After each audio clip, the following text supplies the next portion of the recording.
Hello Dragons, and welcome to this instructional video for Lesson 4 Part 2, Roots of American Government. The main idea behind the civics lesson is our American heritage developed from Greek, Roman, and English traditions of government. With that in mind, by the end of watching this video, you will be able to examine the connection between American government and governments in ancient Greece and Rome, explain how the English tradition of government influenced Americans, and identify the ideas of European writers who influenced the development of American government. Now that the outcomes for this lesson have been shared with you, let's get started.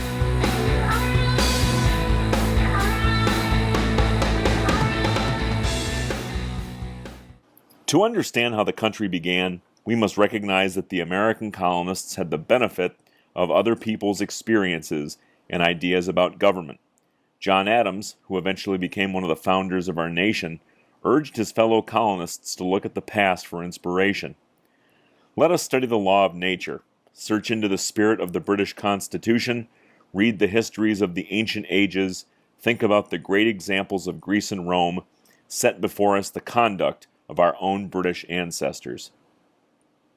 What did John Adams mean by the great example of Greece and Rome?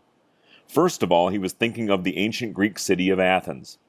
For hundreds of years, Athens and other Greek cities had been ruled by all-powerful kings. In time, the Athenians came to believe that the wisdom of all the citizens together was superior to the wisdom of one ruler. The Athenians created the world's first direct democracy, a form of government in which laws are made directly by the citizens. The citizens of Athens met regularly to discuss ways to make life better for their community. Centuries later, some American colonists practiced direct democracy by holding town meetings to vote on local issues. While town meetings mirrored Athenian-style direct democracy, the colonial legislatures resembled a representative form of government established in ancient Rome. In 509 BC, the Romans founded a republic, a government in which representatives were elected to make laws. Instead of being ruled by a monarch, citizens of the Roman Republic elected representatives called senators who conducted the business of government. As in Athens, citizenship in Rome was limited.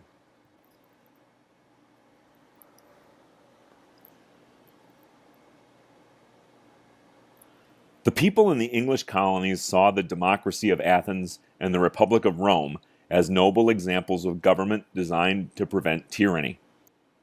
Unfortunately, these governments eventually gave way to government by force. The voices of citizens were replaced by the commands of monarchs who often abused their power. After the end of the Roman Republic, government by the people disappeared for hundreds of years. Then, in the year AD 1215, a dramatic conflict took place in England, a conflict that changed the course of English history and laid the groundwork for the type of government we have today. For centuries, monarchs had ruled with complete authority over the English people. Instead of being citizens with rights, the people were subjects. They were subject to the monarch's command. Although some monarchs used their powers in a wise and just manner, other monarchs were tyrants who stirred resentment among their subjects. By the early 1200s, English nobles had become strong enough to challenge royal power. In 1215, they forced King John to sign the Magna Carta, or Great Charter, which listed rights that even the English monarch would not have the power to take away. Among these rights were the right to a fair trial and the right to travel freely. The Magna Carta was an important step in gaining basic freedoms for all English people. For the first time, the monarch's power had been limited. Although the document was intended to protect only nobles, the rights it listed were eventually given to all English citizens, including the American colonists.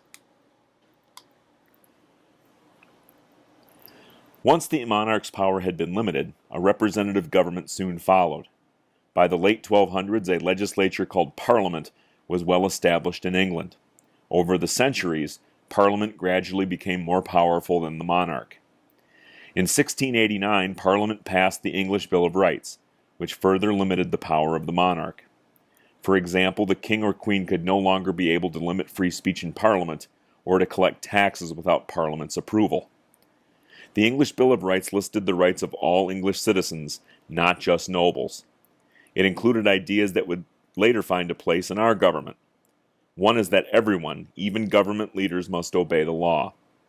Another is that all people have the right to a trial by jury and the right to make a formal petition or request of the government. By stating the rights of English citizens, both the Magna Carta and the English Bill of Rights provided protections against tyranny. The colonists in America treasured these protections of their rights.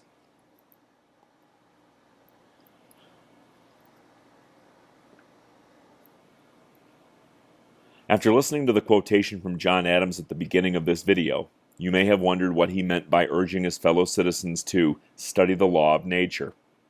Actually, he was echoing what a number of European writers were saying during the 1600s and 1700s, that people have the power of reason, the ability to think clearly. By using reason, these writers argued, people can recognize their natural rights, rights that they are born with and that no government can take away.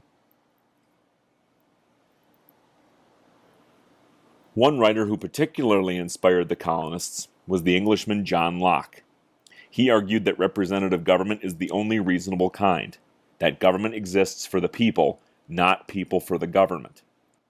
According to Locke, the purpose of government is to protect natural rights, the rights to life, liberty, and property. Any government that abuses its power by interfering with those rights should not be obeyed. Many colonial leaders were also inspired by the ideas of the French writer Montesquieu. Since they knew that power could lead to tyranny, they liked his proposal for separation of powers, dividing government power among legislative, executive, and judicial branches. The legislature would only make the laws. The executive, such as a governor, would only enforce the laws. The judges would only interpret the meaning of the laws. Such a system would guard against tyranny because no government official or branch of government could gain too much power.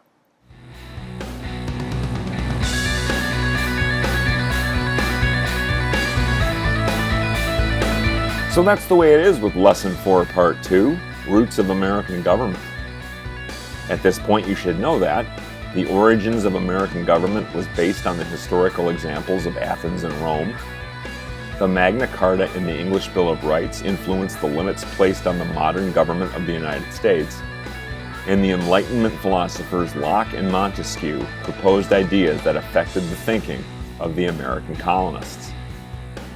Don't forget to subscribe to my channel to have the entire catalog of civics videos available at your fingertips. Click the subscribe button and then click the follow bell to receive notifications as to when the channel is updated. Thanks for watching, and I'll catch you in class, Dragons. See ya!